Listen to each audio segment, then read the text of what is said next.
And now, it's time for another Dice Tower review with Tom Vasel. Hey folks, today we're taking a look at Ghost Blitz 2. Now this is a sequel to Ghost Blitz. I know that's shocking, huh? But Ghost Blitz 2 is essentially close to the same game. There's some minor differences. However, the cool thing about Ghost Blitz 2 is that you can combine them with Ghost Blitz 1 and play Ghost Blitzer. I don't actually know what it's called. But let me show you how to play it and how to combine it.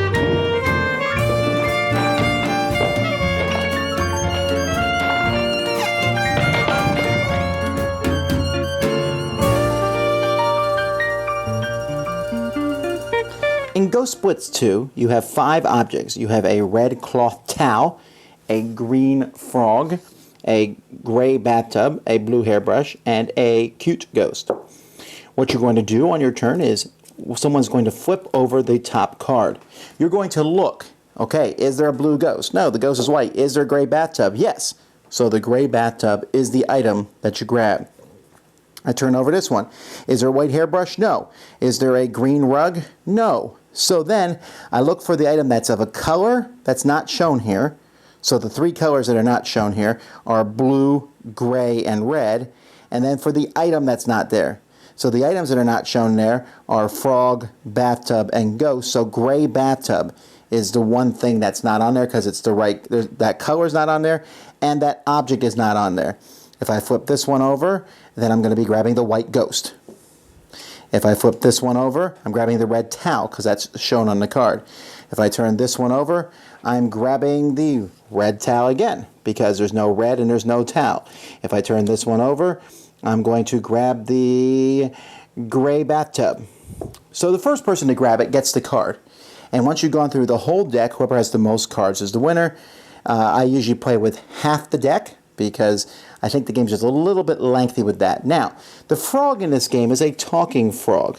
So if you play with the advanced game, whenever a frog is flipped over, instead of saying the object, instead of grabbing it, you would say it because the frog talks. So I could say, all right, so here I would shout white ghost because there's nothing there. I mean, that's there's a frog there, which means I talk. I'm looking for an object and the thing that's not on there. So I shouted out white ghost. You can play with the a bilingual frog. So when it happens, if you turn over something where there's something in its original color. So let's find something with its original color. Green frog. So instead of saying frog, you would shout it out in another language depending on which language you wanted to use. So the book even has a bunch of other languages for you in case you want to know what language the different objects are. And then if there is a towel at all, then something has been dried off by the towel. So when you turn over a towel, you're just looking for the item that's in the color of the towel. That's a blue towel, so I'm grabbing the blue hairbrush. That's the rule for this one. Now, this game can be mixed with the original Ghost Blitz game. So when that happens, you'll bring in those items here. And you can see that the ghosts here are different. The ghost in the original one is bigger and uglier, I guess. But you keep them in different rooms. However, the pile of the original cards and the new ones are mixed together. So when you flip a card over from this combined pile, and I say I only use half of it. So if I flip a card over from the combined pile, I have to look for that correct item. So, okay, I know it's over here. And I know it's not red and it's not white and it's not a book and it's not a mouse, therefore it's the green bottle. And you grab that. You can even play this one with shout too, where you shout out the items. And there's also one here where if the item matches exactly. So if I turn over an item that matches one of the colors on the board, let's say I turn this one over, instead of grabbing the red towel, I grab it from the other room, so I'd grab the red chair. You can really make this complex if you mix everything together. Anyhow, and all the different games, whoever gets the most cards is the winner. Now, I think if I was only getting one of the 2 Ghost Blitz games, I would probably get this one, if only because the rug. Just because this is something different to grab. I like the Ghost Blitz games, and as I said in the Ghost Blitz review, I like the idea these games are speed, which is but I like the elements that the game adds. So you're looking what matches quickly. There are lots of games. Speed, speed, speed, speed, speed. But here, there's speed with some applied thinking. Oh, there's the red towel. Grab it. Oh, there's the gray bathtub. I'll grab it. Oh, that's a blue, towel and a gray ghost. So therefore, I'm missing this color and which object I'm missing. And I put those together. I like that. And with my kids, that worked really well.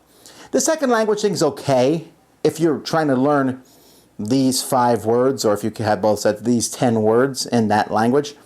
That's okay. The shouting, though, does add another element, because you're thinking, okay, does it match or not match? Do I shout or not shout? It's combining them, I think, that really brings this game into limelight. First of all, I like combining them for kids. I combine them with kids and then play the basic rules, not the advanced ones. Just where you're grabbing from the right room, and so it's like, okay, there's 10 items now. Which of the 10 items am I going to grab? I think that's good. It's especially good for younger children. When you combine them both and add the advanced rules with the talking frog and the book and the rug that covers things, then you have a game that even adults are going to be crazy, I think, when they play it. They're like, oh, what do I grab? Because I turn it over, there's like 5 rules. That's what I grab. Now, the game is going to reward people who are faster. That's just the way it is. But it does have a tactile sense. And I still probably, I don't play these games with adults as much, if only because I don't want my arms scratched up by people's fingernails. And I don't know. I find that kids, it's more fun to play these with kids. And I'm going to put both games in the same box and hang on to it because I think it's a great teaching tool for my kids, one of them especially. And I'm glad to see them. They're learning some critical thinking while at the same time having a lot of fun.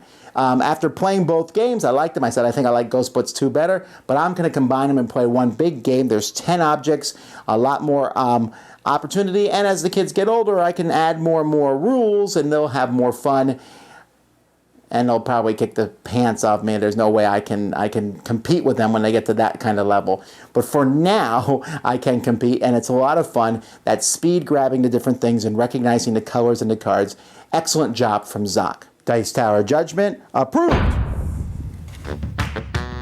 Thanks so much for watching the Dice Tower videos. Find more great videos and reviews, as well as our top-rated audio podcast at Dicetower.com. You can also find other great shows at Dicetowernetwork.com. I'm Eric Summerer, and you've been watching The Dice Tower. The Dice Tower is sponsored by Cool Stuff Inc., where you can find great games for great prices. Cool stuff in stock. Check them out at CoolStuffInc.com.